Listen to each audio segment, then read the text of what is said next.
नमस्कार दोस्तों, आप सभी का स्वागत है। आज एक हम नए चैप्टर की शुरुआत करने जा रहे हैं, पंचायती राज व्यवस्था। इंडियन पॉलिटी का जो फुल कोर्स चल रहा है ना, उसका ये नया चैप्टर होगा, पंचायती राज व्यवस्था। इससे पहले जितने भी इंडियन पॉलिटी के लेक्चर पढ़ाए गए हैं सब सीरियल वाइज पढ़ लीजिए, क्योंकि इससे आसान इंडियन पॉलिटी और नहीं एक्सप्लेन किया जा सकता। तो आज एक नए चैप्टर की शुरुआत कर रहे हैं, पंचायती राज व्यवस्था। इंडियन पॉलिटी के जो सबसे इम्पोर्टेंट टॉपिक होते हैं उनमें से एक है पंचायती राज व्यवस्था। कोई भी ऐसा एग्ज़ाम दिखा दीजिए, अगर इंडियन पॉलिटी के वहाँ प्रश्न पूछे जाएंगे तो पंचायती राज व्यवस्था से ज़रूर पूछे जाएंगे। कोई भी ऐसी परीक्षा बता दीजिए जिसमें ना पूछे जाएं, सब में पूछे जाएंगे। बहुत ही इंपॉर्टेंट टॉपिक है, मिस मत कीजिएगा। आज मैं आपको इस तरीके से एक्सप्लेन करूँगा कि पंचायती राज व्यवस्था आपके लिए सबसे सरल टॉपिक हो जाएगा। तो चलिए आगे बढ़ते हैं। देखिए दोस्तों, हमारे संविधान का भाग 8 तक आपने पढ़ लिया है, केंद्र शासित प्रदेश इसके पहले हमने कंप्लीट किया है। आज हम पढ़ेंगे भाग 9 के बारे में, पंचायत के बारे में, पंचायती राज व्यवस्था के बारे में, जिसके अंतर्गत 16 आर्टिकल जोड़े गए हैं। आर्टिकल 243 और आर्टिकल 243A से लेकर O तक, तो कुल 16 आर्टिकल है, इनके बारे में आपको पढ़ना है। ठीक है। हालांकि हमारा जब मूल संविधान तैयार हुआ था ना, तो उसमें पंचायत का ये टॉपिक नहीं था। उसमें हमारे मूल संविधान में पंचायती राज व्यवस्था को नहीं अपनाया गया था, ये बाद में जोड़ा गया है। कब जोड़ा गया है, कैसे कैसे जोड़ा गया, पूरी कहानी आपको मालूम होना चाहिए, तो वो हम आपको बताते हैं। सबसे पहले ये देखिए कि जो हमारी भारत का जो प्रशासनिक ढांचा है एक तरीके से, वो किस प्रकार से है। सबसे ऊपर केंद्र है, सबसे ऊपर केंद्र सरकार है। उसके बाद राज्यों में राज्य सरकार आती है। उसके बाद स्थानीय स्वशासन है दोस्तों। स्थानीय स्वशासन को 2 भागों में बांटा जा सकता है। एक ग्रामीण क्षेत्र के लिए स्थानीय स्वशासन, जिसे पंचायती राज व्यवस्था कहा गया है, और शहरी क्षेत्रों के लिए स्थानीय स्वशासन, अर्थात नगरीय क्षेत्रों के लिए स्थानीय स्वशासन, नगर पालिकाएं आपको पढ़ना है। ये भी अगले चैप्टर में आप पढ़ेंगे। और इस चैप्टर में हमें बात करनी है जो ग्रामीण की स्थानीय स्वशासन है, जिसे आप पंचायती राज व्यवस्था कहते हैं, वो हमें पढ़ना है। अब इस पंचायती राज व्यवस्था के अंदर कितने चीज़ें हैं, क्या चीज़ें हैं, कौन सी आर्टिकल हैं, ये सारी जानकारी हम देते हैं। ठीक है। देखिए, सबसे पहले ये देखिए, लोकल सेल्फ गवर्नमेंट, स्थानीय स्वशासन। सबसे पहला प्रश्न तो यही उठता है कि आखिर स्थानीय स्वशासन की हमें क्या ज़रूरत थी, लोकल गवर्नमेंट की हमें क्या ज़रूरत थी। जब हमारे पास केंद्र सरकार भी है, राज्य सरकार भी है, तब इनकी क्या ज़रूरत आन पड़ी। एक बार सोच के देखिए कि कोई व्यक्ति है ऐसा जो गांव में रह रहा है या किसी छोटे शहर में रह रहा है, क्या वो हर प्रॉब्लम के लिए केंद्र सरकार या राज्य सरकार के पास जाए? ऐसा पॉसिबल तो है नहीं कि वो हर प्रॉब्लम को लेकर दिल्ली जाए या लखनऊ जाए अपनी सरकार के पास, ऐसा तो पॉसिबल नहीं है। तो उसके लिए एक उसी के गांव में या उसी के शहर में एक ऐसी अथॉरिटी होनी चाहिए जो उसकी हर समस्या को सॉल्व कर पाए, जिससे कि कोई भी समस्या उसके पास हो, वो तुरंत उस अपने बगल में या अपने गांव में या अपने शहर में अथॉरिटी के पास जाए, वो इसे सॉल्व कर दे। उसी को तो स्थानीय स्वशासन कहा जा रहा है। वही जो लोकल अथॉरिटी है, वही क्या है, लोकल गवर्नमेंट के रूप में है। अब गांव की हम बात करते हैं, जैसे गांव के लोग जो हैं उनको कोई भी प्रॉब्लम होती है तो किसके पास जाते हैं? ग्राम प्रधान के पास जाते हैं, जिसे आप सरपंच भी कहते हैं। उनके पास जाते हैं तो वो प्रॉब्लम को सॉल्व कर देते हैं। ठीक है। तो ये फ़ायदा हुआ कि नहीं? क्योंकि मेन मुद्दा ये है ना कि जो लोकल गवर्नमेंट में लोग होते हैं वो वहीं के लोग होते हैं, वहीं स्थानीय लोग होते हैं, वहीं के रहने वाले लोग होते हैं। तो वो अच्छे से समझ पाएंगे कि वहाँ के पर रहने वाले लोगों की क्या प्रॉब्लम हो सकती है, उनका विकास कैसे किया जाए, वो अच्छे से समझ पाएंगे। जबकि जो केंद्र सरकार है, राज्य सरकार, वो उतना अच्छे से नहीं समझ पाएगी। इसलिए स्थानीय स्वशासन की बहुत ज़रूरत है। जो आपके ग्राम का प्रधान है या जो सरपंच जिसे आप कहते हैं, वो सरपंच भली भांति जानता होगा कि आपके गांव में क्या ज़रूरी है, सड़क कहाँ बनानी है, नाली कहाँ बनवानी है, कौन गरीब है, किसको मकान देना है, वो अच्छे समझ पाएगा ना। इसलिए इनकी ज़रूरत पड़ी। ठीक है। अब हमारे देश के अंदर, हमारे भारत के अंदर जो पंचायती राज व्यवस्था है, वो 3 स्तरीय पंचायती राज व्यवस्था को अपनाया गया है। तो पहला है सबसे ऊपर लेवल पर, डिस्ट्रिक्ट लेवल पर है, जिसे जिला परिषद या जिला पंचायत कहा जाता है। उसके बाद 10-20 गाँव का एक समूह है जिसे ब्लॉक भी कहा जाता है, या जनपद भी कहीं कहीं कह देते हैं। तो ब्लॉक लेवल पर पंचायत समिति होती है, ठीक है। उसके बाद सबसे छोटे लेवल पर गांव में ग्राम लेवल पर ग्राम पंचायत होती है, जिसे तो आप अच्छे से जानते होंगे, अगर गांव से हैं तो आप अच्छे से जानते हैं। इस ग्राम पंचायत में जैसे आपके ग्राम प्रधान या जिसे आप सरपंच कहते हैं वो होंगे, और उनके मेंबर होंगे जिन्हें पंच भी कहा जाता है, जिन्हें मेंबर भी कहा जाता है, ठीक है, जो आपके लिए काम करेंगे। इन्हीं के बारे में हमको पढ़ना है। लेकिन इनको पढ़ने से पहले जो हमारे संविधान में क्या जोड़ा गया है, क्या प्रावधान किया गया है, ये पढ़ने से पहले आपको थोड़ा सा ऐतिहासिक बैकग्राउंड मालूम होना चाहिए कि देश की आज़ादी से पहले क्या कुछ घटनाएं थी जो आपके परीक्षा में पूछी जाती हैं। सबसे पहले लॉर्ड रिपन का नाम याद रखिए, जो भारत के वायसराय 1880 से 1884 तक रहे थे। लॉर्ड रिपन को नोट कर लीजिएगा सुनहरे अक्षरों में, बहुत ही महत्वपूर्ण बातें बता रहा हूँ। लॉर्ड रिपन को स्थानीय स्वशासन का जनक कहा जाता है। ऐसा क्यों कहा जाता है? क्योंकि लॉर्ड रिपन ही वो पहला वायसराय था, अंग्रेजों का जब शासन था ना, ये पहला ऐसा वायसराय था जिसने जिला बोर्ड की स्थापना की थी। 1882 में जिला बोर्ड की स्थापना की थी। जिला बोर्डों को अधिकार दिया गया था कि जो स्थानीय लोग हैं, जो ग्रामीण लोग हैं या जो लोकल लोग हैं, उनके लिए कुछ सुविधाएं की जाएं, उनका विकास किया जाए, इसलिए जिला बोर्डों की स्थापना की थी 1882 में। इसी कारण से स्थानीय स्वशासन का जनक लॉर्ड रिपन को ही माना जाता है, ठीक है। उसके बाद ये देखिए, हमारे जो गांधी जी थे, जो स्वतंत्रता की लड़ाई लड़ रहे थे गांधी जी, उनके दिमाग में यही था कि हमें ग्राम स्वराज लाना है। हमें अपने गांव के लोगों को इतनी शक्ति दे देनी है, इतना अधिकार दे देना है कि वो अपनी समस्या को खुद ही हल कर पाएँ। उन्हें सरकार का, केंद्र सरकार या राज्य सरकार के अधीन ना रहना पड़े, वो अपनी समस्या को खुद ही हल कर पाएँ, इतनी उन्हें ताकत मिल जानी चाहिए। अर्थात ग्राम स्वराज की बात गांधी जी ने की थी। तो गांधी जी एकदम पक्के समर्थक थे पंचायतों के। मतलब इनके दिमाग में यही चल रहा था कि हम जब आज़ाद होंगे तो ग्राम स्वराज लाएंगे, गांव में खुद का शासन लाएंगे, ये सोच रहे थे। अब हमारा देश आज़ाद भी हो गया, लेकिन ये भी आप जानते हैं कि हमारा संविधान किसने बनाया? संविधान सभा ने हमारा संविधान बनाया है। संविधान सभा का गठन किया गया था, उसी ने तो हमारा संविधान बनाया है। अब संविधान सभा में चर्चा हो रही थी कि पंचायती राज व्यवस्थाओं को अपनाया जाए या ना अपनाया जाए। जब मेंबर, वहाँ के जो सदस्य थे, वो चर्चा कर रहे थे, डिबेट कर रहे थे, तो जो डॉक्टर भीमराव अम्बेडकर जी थे, इन्होंने बिल्कुल मना कर दिया। ये पंचायती संस्थाओं के पक्ष में नहीं थे, इन्होंने मना कर दिया, इसे नहीं अपनाना चाहिए। लेकिन गांधी जी और गांधी जी के जो समर्थक थे, जो संविधान सभा में बैठे थे, वो कह रहे थे कि नहीं, इन्हें अपनाना चाहिए, ग्राम स्वराज लाना चाहिए, गाँव के लिए एक पंचायत का गठन होना चाहिए। हालांकि गांधी जी संविधान सभा का हिस्सा नहीं थे, लेकिन फिर भी उनके विचार हमारे संविधान में जोड़े गए हैं।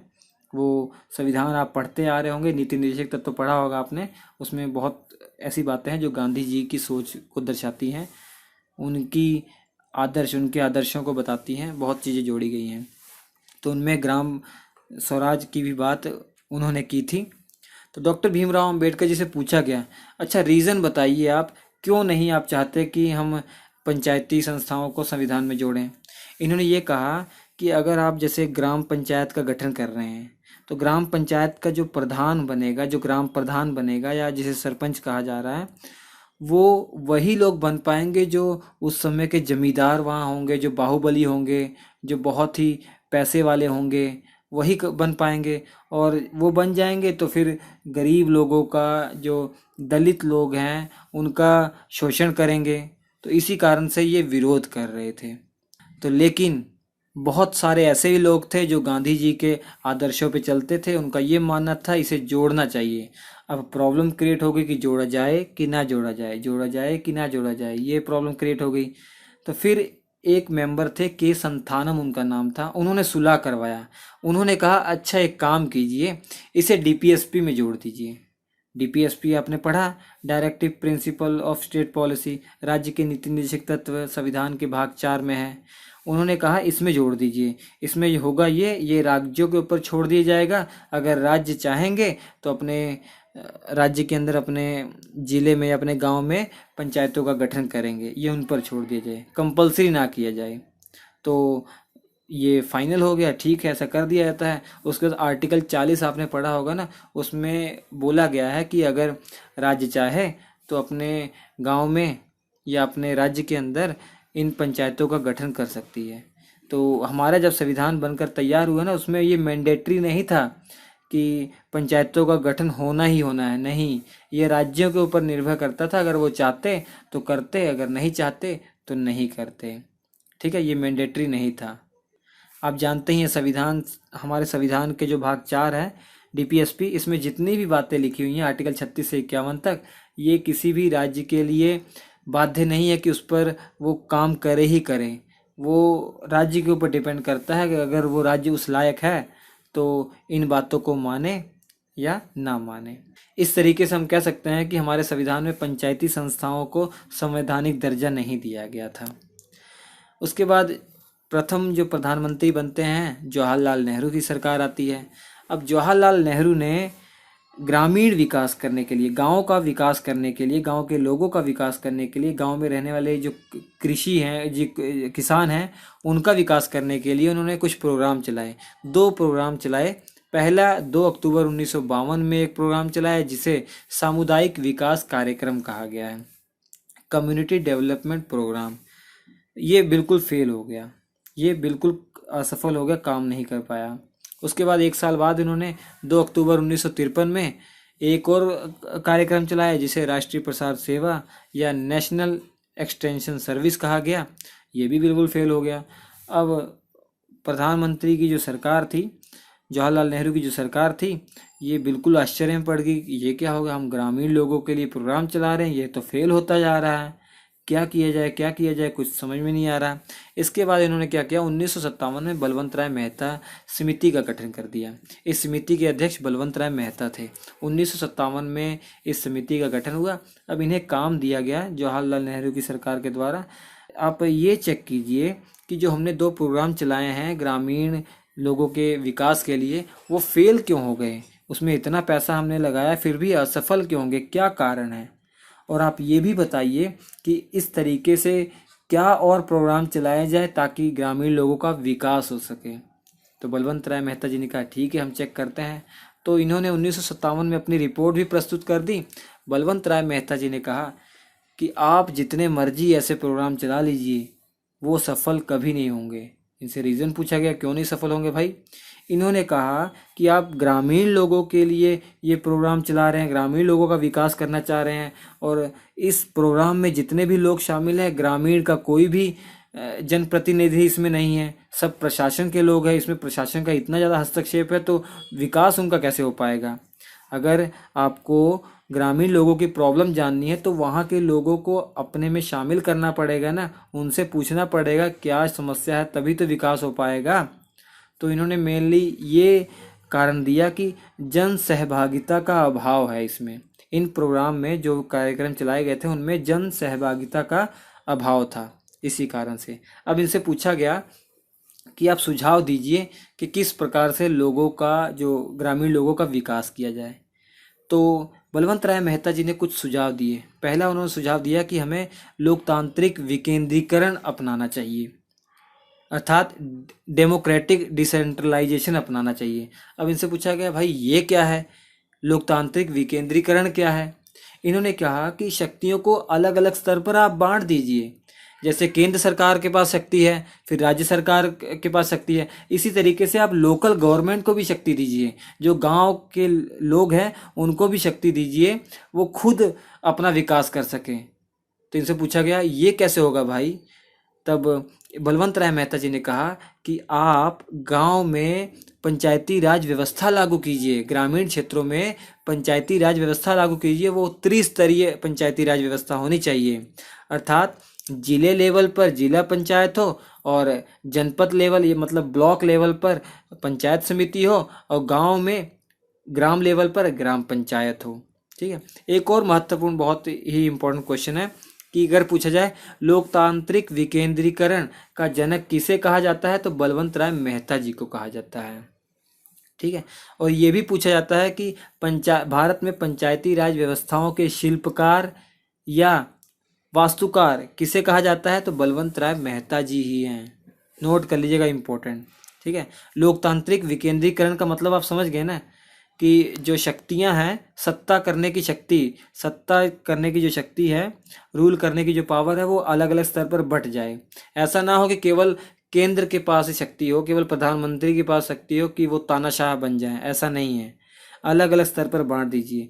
केंद्र को दी है तो राज्य को भी, और राज्य को के बाद लोकल गवर्नमेंट को भी शक्ति दीजिए, ताकि वो इतने सक्षम हो जाएं कि खुद के लोगों का विकास कर सकें।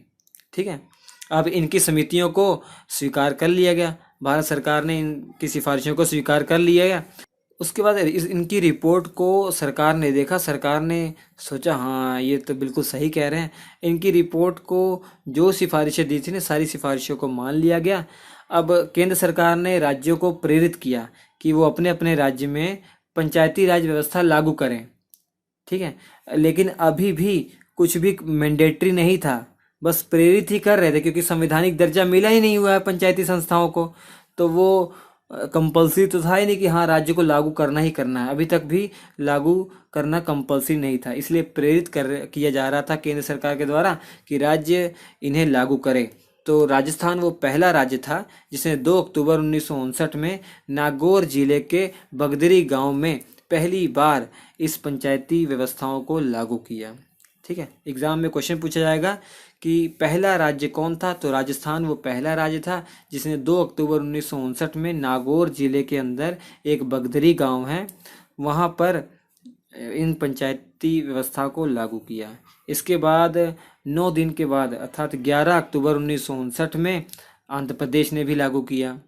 ठीक है, लेकिन ये ज़्यादा सक्सेस नहीं हो पा रही थी। बहुत सारे राज्यों ने आगे चलकर लागू किया, लेकिन सक्सेस नहीं हो पा रही थी, क्योंकि ये तो राज्यों के ऊपर छोड़ा गया था और अलग अलग राज्य अलग अलग नियम बना रहे थे अपने, क्योंकि उनके ऊपर मैंडेटरी तो था नहीं, कोई बाध्यकारी था ही नहीं, तो अपनी सुविधा के अनुसार अलग अलग नियम बना रहे थे।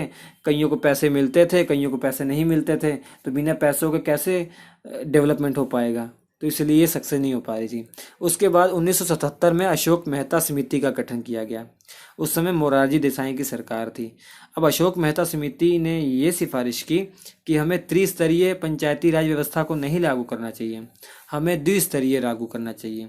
पहला जो बड़े लेवल पर वो जिला स्तर पर होना चाहिए, जिसे जिला पंचायत या जिला परिषद कह दिया जाए, और दूसरा ब्लॉक लेवल पर होना चाहिए, गांव लेवल पर नहीं होना चाहिए, ब्लॉक लेवल पर। इस ब्लॉक के अंदर 15 से 20 गांव का समूह लगभग वो शामिल हो, जिसे पंचायत समिति कहा जाए या जनपद पंचायत कहा जाए।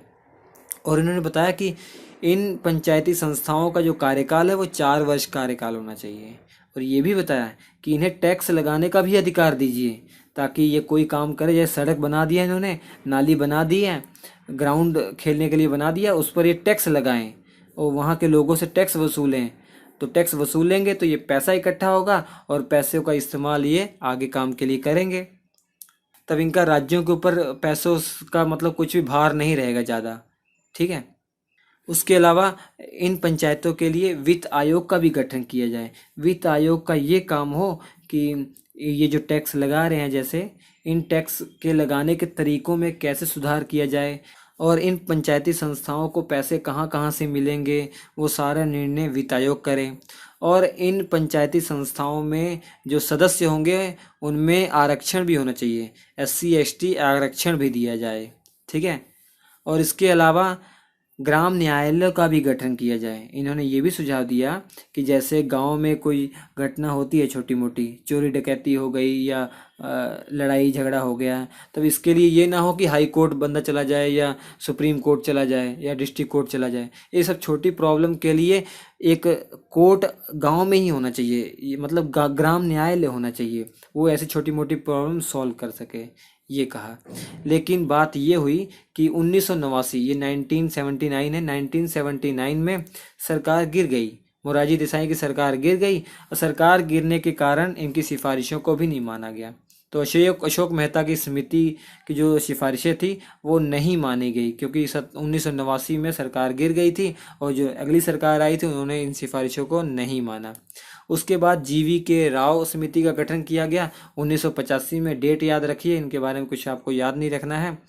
उसके बाद 1986 में LM सिंघवी समिति का गठन किया गया। लक्ष्मी मल पूरा नाम है, लक्ष्मी मल सिंघवी समिति का गठन किया गया और राजीव गांधी की सरकार थी।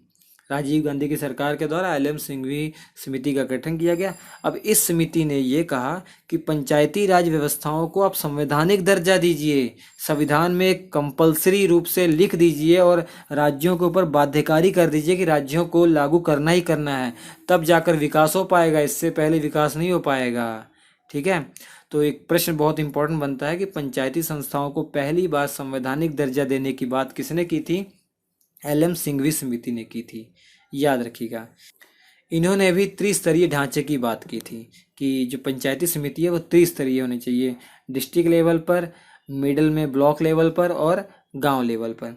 इन्होंने भी कहा कर लगाने का अधिकार दिया जाए, टैक्स लगाने का पावर उन्हें दिया जाए, और इन्होंने कहा कि इनका भी नियमित रूप से चुनाव होना चाहिए और चुनाव करवाने के लिए राज्य चुनाव आयोग का गठन किया जाए।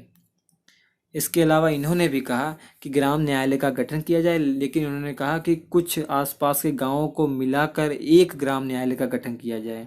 ऐसा नहीं कि हर गांव में ग्राम न्यायालय का गठन ना किया जाए, मतलब कुछ गांव 10-15 गांवों को मिलाकर एक ग्राम न्यायालय का गठन किया जाए, ताकि उन 10-15 गाँव में कुछ भी घटना होती है तो उन घटनाओं को सॉल्व करने के लिए ये ग्राम पंचायत तत्पर हो। ठीक है, जैसे कोई लड़ाई झगड़ा हो गया तो यही निपटारा कर दें, यही सॉल्व कर दें। उसके बाद पीके थुंगन समिति 1988 में राजीव गांधी की सरकार के द्वारा ही लाई गई थी और इस समिति ने भी कहा कि हाँ, पंचायती राज व्यवस्थाओं को संवैधानिक दर्जा दीजिए। तो संवैधानिक दर्जा देने का जो समर्थन है इन्होंने भी किया, और लेकिन इन्होंने ये भी कहा कि आरक्षण होना चाहिए, महिलाओं को भी आरक्षण दीजिए, SC ST को भी आरक्षण दीजिए और OBC को भी आरक्षण दीजिए। इन पंचायती संस्थाओं में मतलब महिलाओं, SC ST और OBC सबको आरक्षण दीजिए। और इसके अलावा राज्य वित्त आयोग का भी गठन कीजिए, ताकि जो फाइनेंशियल सुधार जो करना हो कि मतलब गांव के जो जैसे पंचायत हैं इनको पैसे कहाँ से आएंगे, कितना पैसा इनको मिलना चाहिए, तो वो सब निर्धारित वित्त आयोग करे, तो वित्त आयोग का गठन करना चाहिए हमें। और इसके अलावा इन्होंने बताया कि 5 साल का कार्यकाल होना चाहिए। सभी पंचायती समितियों का, जो पंचायती संस्थाएं हैं, इनका कार्यकाल 5 वर्ष का होना चाहिए। तो उसके बाद राजीव गांधी ने ठान लिया कि हाँ, ये बिल्कुल सही है, अब हमें संवैधानिक दर्जा देना ही देना है। ठीक है, तो इस उद्देश्य से वो 1989 में राजीव गांधी की सरकार लोकसभा में 64वां संविधान संशोधन विधेयक लेकर आई। लोकसभा में आसानी से पास हो गया, लेकिन जब राज्यसभा में गया, राज्यसभा में इनके पास बहुमत नहीं था, राज्यसभा में पारित नहीं हो पाया, राज्यसभा में ये पारित नहीं हो पाया। तो उसके बाद क्या था, उसके बाद राजीव गांधी की सरकार भी गिर गई, तो इस पर कुछ चर्चा ही नहीं हुई। लेकिन उसके बाद सरकार आती है VP सिंह की। जब सरकार आई थी ना, तो VP सिंह की सरकार ने भी कोशिश कर ली, VP सिंह की सरकार ने लोकसभा में इसे पेश किया, लेकिन लोकसभा में ये भी पास नहीं हो पाया। पहली बात, लोकसभा में ही नहीं पास हो पाया। ठीक है, उसका VP सिंह की भी सरकार गिर गई थी। फिर PV नरसिम्हा राव की सरकार आती है और 73वां संविधान संशोधन जो विधेयक है लोकसभा में पेश किया जाता है। लोकसभा में 22 दिसंबर 1992 में पेश किया जाता है, पास हो जाता है। उसके बाद राज्यसभा में जाता है, राज्यसभा में 23 दिसंबर 1992 में जाता है, राज्यसभा में भी पास हो जाता है। उसके बाद 20 अप्रैल 1993 में राष्ट्रपति के पास जाता है साइन करने के लिए, राष्ट्रपति साइन कर देते हैं। राष्ट्रपति के साइन करते ही ये कानून बन जाता है और 73वां संविधान संशोधन हो जाता है और 24 अप्रैल 1993 तक पूरे देश में ये लागू हो जाता है। इसी कारण तो 24 अप्रैल को हम राष्ट्रीय पंचायती राज दिवस मनाते हैं। राष्ट्रीय पंचायती राज दिवस कब मनाया जाता है? 24 अप्रैल को मनाया जाता है। इसका कारण भी आपको मालूम हो गया होगा। ठीक है, अब 73वां संविधान संशोधन जब किया गया, इसमें क्या प्रावधान किए गए, क्या क्या जोड़ा गया? सबसे पहली बात, हमारा संविधान का जो भाग 9 है, जिसमें आर्टिकल 243 और 243A से लेकर O तक ये जोड़ दिए गए। उसके अलावा 11वीं अनुसूची जोड़ी गई। हमारे संविधान में 12 अनुसूची है ना, तो 11वीं अनुसूची जोड़ी गई। 11वीं अनुसूची के अंतर्गत पंचायती संस्थाओं को काम करने के लिए 29 विषय दिए गए। वहाँ पे 29 विषय लिखे हुए हैं 11वीं अनुसूची में। जैसे ये लिखा हुआ है कि सड़कें बनानी है, पशुपालन में सुधार करना है, पशुपालन को बढ़ावा देना है, और नालियाँ बनानी है, कृषि को अच्छा करना है, ऐसी सी बातें लिखी हुई हैं। पीने के पानी को शुद्ध करना है, मतलब इस तरीके से बहुत सारी चीज़ें लिखी हुई हैं जो बेसिक बेसिक काम करती हैं जो लोकल गवर्नमेंट, वो सभी लिखी हुई हैं। तो 29 विषय दिए गए हैं इनको, ठीक है। और इसे राज्य सूची का विषय बना दिया गया है। मतलब अब एक बात और नोट कर लीजिए कि जो पंचायती राज व्यवस्था है ये अब राज्य सूची का विषय है। मतलब राज्य सरकार इस पर कानून बना सकती है, ठीक है। अपने अपने राज्य की जो सरकारें हैं वो अपनी अपनी पंचायती संस्थाओं के लिए कानून बनाएंगे कि मतलब कुछ भी प्रावधान करना है, कुछ भी स्पेशल प्रावधान करना है पंचायतों के लिए, तो राज्य का अधिकार है, राज्य कानून बनाएगी, ठीक है। तो दोस्तों आज के इस लेक्चर में इतना ही। अब अगले लेक्चर में हम ये देखेंगे जो 73वां संविधान संशोधन किया है, तो इस संशोधन के तहत क्या क्या जोड़ दिया गया, मतलब क्या क्या बातें जोड़ी गई हैं। मतलब ये तो बता ही दिया कि भाग 9 जोड़ दिया, इसमें आर्टिकल ये हैं, मगर प्रावधान क्या किए गए हैं, विशेषताएं क्या हैं इस अधिनियम की, कि मतलब पंचायतें की संरचना कैसी होगी, उनका चुनाव कैसे होगा, उनके अध्यक्षों और उनके सदस्यों का चुनाव कैसे होगा, वो अगले लेक्चर में आप सारी जानकारी देखेंगे। और सभी आर्टिकल के बारे में भी हम डिटेल में बताएंगे अगले लेक्चर में। तो ये लेक्चर आपको कैसा लगा ज़रूर बताइएगा। लेकिन उससे पहले मैं आपको एक चीज़ बता देना चाहता हूँ कि जो ये पंचायती राज व्यवस्थाएं हैं ना, ये एक राज्य सूची का विषय है। जैसे हमारे संविधान की अनुसूची 7वीं अनुसूची में राज्य सूची, संघ सूची, समवर्ती सूची बताया गया है। राज्य सूची के विषय वो होते हैं जिन पर केवल राज्य सरकार कानून बनाती है ना, तो ये राज्य सूची में ही आता है। जो पंचायती संस्थाएं हैं ना, जो पंचायती राज व्यवस्था है, राज्य सूची में ही आता है। ये अपने अपने राज्य को अधिकार दे दिया गया है कि वो ही इस पर कानून बनाएंगी। तो चलिए हम आपसे मिलते हैं अगले एपिसोड में, तब तक के लिए नमस्कार।